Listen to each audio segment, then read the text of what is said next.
Good morning student. आज हम लोग बात करने वाले हैं coefficient of coupling of two coils. यानी कि जब हम लोग दो कॉइल को जोड़ देते हैं तो उसको किस मैनर में अरेंज करते हैं, एक्सियल या इक्वेटोरियल। तो इनको जोड़ने का क्या क्या मेथड है, इन्हीं मेथड को जब हम लोग कंबाइन कर देते हैं तो ये मेथड कहलाता है coefficient of coupling of two coils. यानी कि अगर हम लोग फर्स्ट एग्जांपल को देखें, जैसे मान लीजिए ये है अपना फर्स्ट कॉइल और ये है अपना सेकंड कॉइल। अगर दोनों कॉइल को हम लोग ऐसे रख दें तो इसमें से किसी का भी मैग्नेटिक फील्ड एक्सचेंज नहीं होगा, यानी किसी का भी मैग्नेटिक फील्ड किसी पर कोई इफेक्ट नहीं डालेगा। ये भी एक क्या है, कपलिंग है। और दूसरा मान लीजिए हम लोग क्या किए, एक कॉइल लिए, फिर क्या किए, इसी कॉइल के अंदर से एक दूसरा कॉइल लेके चले गए, ये भी तो एक कपलिंग है। कपलिंग का मतलब दो कॉइल एक दूसरे से कितना जुड़ा हुआ है, इसी को बोलते हैं कपलिंग। कपलिंग का सीधा सा मीनिंग क्या हुआ, दो कॉइल एक दूसरे से कितना जुड़ा हुआ है, ये जो पूरा प्रोसेस है ये कहलाता है कपलिंग। फॉर एग्जांपल मान लीजिए कि ये है अपना फर्स्ट कॉइल और ये सेकेंड कॉइल इनके बगल में ला दिए, तो ये भी एक कपलिंग है। दो कॉइल एक दूसरे से, यानी दो कॉइल का जो मैग्नेटिक फील्ड है एक दूसरे से कितना जुड़ा हुआ है, एक दूसरे से कितना इंटरफेयर कर रहा है, एक दूसरे के फ्लक्स में कितना चेंज कर रहा है, ये भी प्रोसेस कहलाता है आपका कपलिंग। दो कॉइल एक दूसरे से जितना ज़्यादा जुड़ेगा, कोफिशिएंट ऑफ कपलिंग का जो वैल्यू है उतना ज़्यादा होगा। कोफिशिएंट ऑफ कपलिंग जो होता है, कोफिशिएंट ऑफ कपलिंग को हम लोग के से डिनोट करते हैं और इसका वैल्यू 1 से हमेशा छोटा या 1 के बराबर होता है और 0 से बड़ा होता है। कोफिशिएंट ऑफ कपलिंग का मैक्सिमम वैल्यू 1 हो सकता है और मिनिमम वैल्यू 0 हो सकता है। यानी कि जिस तरह हम लोग क्लास 11th में कोफिशिएंट ऑफ फ्रिक्शन पढ़े थे कि कोफिशिएंट ऑफ फ्रिक्शन का मैक्सिमम वैल्यू 1 और मिनिमम वैल्यू 0 होगा, यानी कि मिनिमम वैल्यू 0 या 0 से बड़ा भी हो सकता है। अच्छा, मिनिमम वैल्यू 0 तो होना संभव है नहीं, क्योंकि ऐसा कोई सरफेस नहीं है जो फ्रिक्शन क्या हो, जो फ्रिक्शन लेस हो, तो ऐसे 1 से छोटा ही माना जाता है। यानी कि 0 और 1 के बीच में वेरी करता है हमेशा। जिस तरह कोफिशिएंट ऑफ फ्रिक्शन का वैल्यू वेरी करता है, उसी तरह इनका भी वैल्यू वेरी करता है, कोफिशिएंट ऑफ कपलिंग का वैल्यू।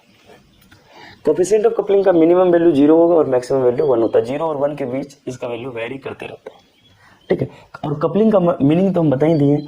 कपलिंग का सीधा सा मीनिंग ये है कि दो कॉइल एक दूसरे से कितना जुड़ा हुआ। फॉर एग्जांपल मान लीजिए ये दोनों फिंगर मेरा कॉइल है, तो मान लीजिए ये यहाँ है, तो ये भी क्या है, जुड़ा हुआ है। जुड़ने का मतलब क्या है, इसका मैग्नेटिक फ्लक्स कितना चेंज हो रहा है एक दूसरे के कारण। फिर मान लीजिए दोनों ऐसे आ गया, ऐसे जुड़ गया, दोनों कॉइल ऐसे आके जुड़ गया, इसको क्या बोलते हैं, कोएक्सियली जुड़ा हुआ है। फिर मान लीजिए दो कॉइल ऐसे जुड़ गया, ऐसे भी जुड़ सकता है, कैसे भी जुड़ सकता है। लेकिन सबसे अच्छा तरीका कॉइल को जोड़ने का कौन सा, ये जब कॉइल इस तरह से जुड़ जाएगा, एक दूसरे को क्या करेगा, एक दूसरे को इंटरफेयर करेगा, एक दूसरे के ऊपर इंटरफेयर करने लगेगा, तो ये जो केस कहलाता है, ये कहलाता है एक्सियल पोजीशन। यानी दो कॉइल का जब एक्सियल पोजीशन होता है तो ऐसे केस में मैक्सिमम मैग्नेटिक फ्लक्स में चेंज होता है, क्योंकि दोनों का मैग्नेटिक फ्लक्स एक दूसरे, यानी कि दोनों का मैग्नेटिक फ्लक्स एक ही एरिया से पास कर रहा है, तो ऐसे केस में मैग्नेटिक फ्लक्स मैक्सिमम चेंज होगा। तो हम लोग कह सकते हैं कि ये जो मेथड है, ये मेथड कॉपी क्या कहते हैं, कपलिंग का सबसे अच्छा मेथड है। यानी कि इसमें जो है कोफिशिएंट ऑफ कपलिंग का वैल्यू सबसे ज़्यादा हो। तो सबसे पहले हम लोग डेफिनेशन लिख लेते हैं, what is the coefficient of coupling. इसको इरेज करते हैं। सबसे पहले डिफाइन कर लेते हैं, what is the meaning of coefficient of coupling. Coefficient of coupling का सीधा सा मीनिंग आप समझ चुके हैं कि दो कॉइल को हम जितना ज़्यादा अच्छे से जोड़ सकें, ये कहलाता है कोफिशिएंट ऑफ कपलिंग। किस मैनर में दो कॉइल एक दूसरे से जुड़ा हुआ है, कोफिशिएंट ऑफ कपलिंग। इसको हम लोग बोलते हैं कि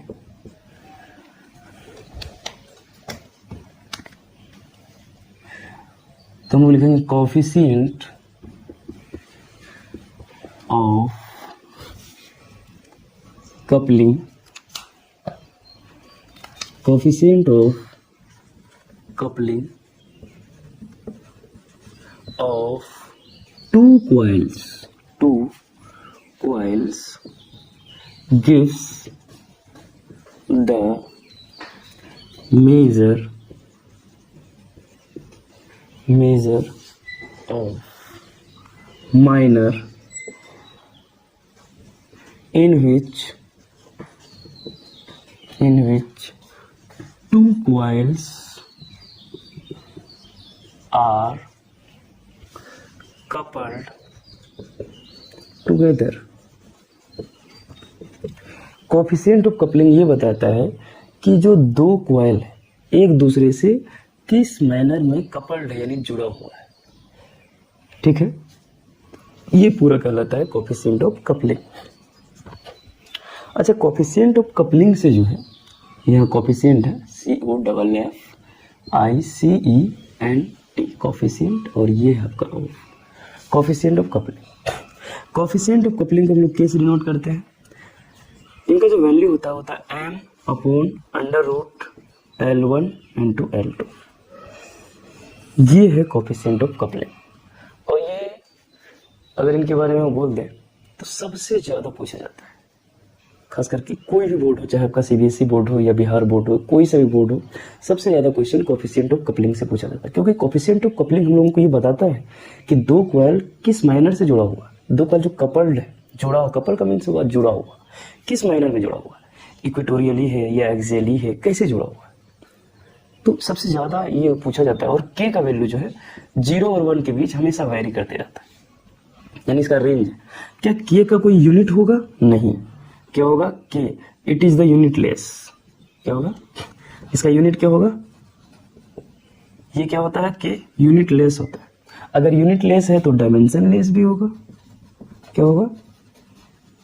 डायमेंशनलेस। यानी कि के जो है कोफिशिएंट ऑफ कपलिंग, इसका कोई यूनिट नहीं हो सकता, कोई डायमेंशन नहीं हो सकता। ऐसा क्यों है? इसके पीछे का रीजन समझिए। कोफिशिएंट ऑफ म्यूचुअल इंडक्शन का फॉर एग्जांपल हम मान लेते हैं, कोफिशिएंट ऑफ म्यूचुअल इंडक्शन का अगर हम यूनिट देख लें, कोफिशिएंट ऑफ म्यूचुअल इंडक्शन, अगर हम लोग इसका यूनिट देखें तो क्या होता है? phi = m × I। और इसका भी यूनिट क्या होता है? phi = Li। यानी कि दोनों का यूनिट लगभग सेम होता होगा। phi magnetic field into area by current, यानी कि अगर हम उसको देखें टेस्ला m²/एम्पियर, ये यूनिट होता है। तो हम लोग इसका यूनिट यहाँ रखते हैं, हमें पता चल जाएगा इसका यूनिट लेस क्यों होता है। टेस्ला m²/एम्पियर, इसका यूनिट क्या होगा? टेस्ला m²/एम्पियर। और उसी तरह L का भी यूनिट क्या होगा? टेस्ला m²/एम्पियर। जब हम लोग ये यूनिट रख के देखेंगे टेस्ला m²/एम्पियर, यूनिट में तो चाहे L1 हो या L2, दोनों का यूनिट तो सेम होगा। टेस्ला m²/एम्पियर, टेस्ला m²/एम्पियर। तो टेस्ला m²/एम्पियर अपॉन टेस्ला इंटू टेस्ला, तो एक टेस्ला रूट से बाहर, मीटर स्क्वायर से 1 मीटर स्क्वायर रूट से बाहर, एम्पियर इंटू एम्पियर रूट से बाहर। अगर दोनों को काट दीजिए क्या बचा? 1 इज द यूनिटलेस क्वांटिटी, यानी कि एक नंबर आ गया। आपके पास कोई सा भी यूनिट नहीं बचा, इसीलिए यानी कोफिशिएंट ऑफ कपलिंग जो इसको हम लोग बोलेंगे यूनिटलेस क्वांटिटी। समझ में आ गया? तो ये यूनिटलेस क्वांटिटी है, इसको हम लोग, इसका कोई यूनिट नहीं होता। अगर यूनिट नहीं होगा तो आपको पता है कि डायमेंशन भी इसका नहीं होगा, डायमेंशन लेस भी होगा, यूनिटलेस भी होगा। लेकिन इसका फॉर्मूला ध्यान रखने की जरूरत है और डेफिनेशन ध्यान रखने की जरूरत है। ये बहुत ज़्यादा इंपॉर्टेंट है, खास करके बोर्ड के लिए और कॉम्पिटिटिव एग्जामिनेशन के लिए ये फॉर्मूला इंपॉर्टेंट है। कभी कभी आपको क्या होगा कि कोफिशिएंट दे देगा, L1 L2 m का वैल्यू दे देगा, पूछेगा बताइए कोफिशिएंट ऑफ कपलिंग का वैल्यू कितना होगा, इसका रेंज क्या होगा। कभी कभी आपको यहाँ रेंज से भी क्वेश्चन पूछा जा सकता है, क्या कि कोफिशिएंट ऑफ कपलिंग का वैल्यू मैक्सिमम कितना हो सकता है। कोफिशिएंट ऑफ कपलिंग का वैल्यू मैक्सिमम कितना हो सकता है, तो इस पे भी क्वेश्चन आ सकता है। खास करके जेईई या नीट, ये सब कॉम्पिटिटिव एग्जामिनेशन में ये सब क्वेश्चन आपको जरूर पूछा जा सकता है कि के का जो रेंज है, के का मैक्सिमम वैल्यू कहाँ से कहाँ तक वेरी करता है। तो जो के है, के यानी कोफिशिएंट ऑफ कपलिंग, 0 से हमेशा बड़ा होगा। अच्छा, 0 भी हो सकता है अगर कोयल का कपलिंग सही वे में नहीं हो, और 1 से छोटा होगा या 1 के बराबर। अगर कोयल सही से कपल्ड तो इस केस में कोफिशिएंट ऑफ कपलिंग का वैल्यू 1 भी हो सकता है। यानी कि हम लोग इसका रेंज दायरा बढ़ा भी सकते हैं, यानी कि 1 या 1 से छोटा, 0 या 0 से बड़ा के का वैल्यू हो सकता है। लेकिन कोफिशिएंट ऑफ कपलिंग का मैक्सिमम वैल्यू 1 ही हो सकता है, क्योंकि इससे ज़्यादा आगे जा नहीं सकता, और मिनिमम वैल्यू 0 हो सकता है, इससे पीछे जा नहीं सकता। यानी कि कोफिशिएंट ऑफ कपलिंग कभी माइनस में नहीं आ सकता इसका वैल्यू, और 1 से बड़ा हो नहीं सकता। तो ये है पूरा कहानी कोफिशिएंट ऑफ कपलिंग का।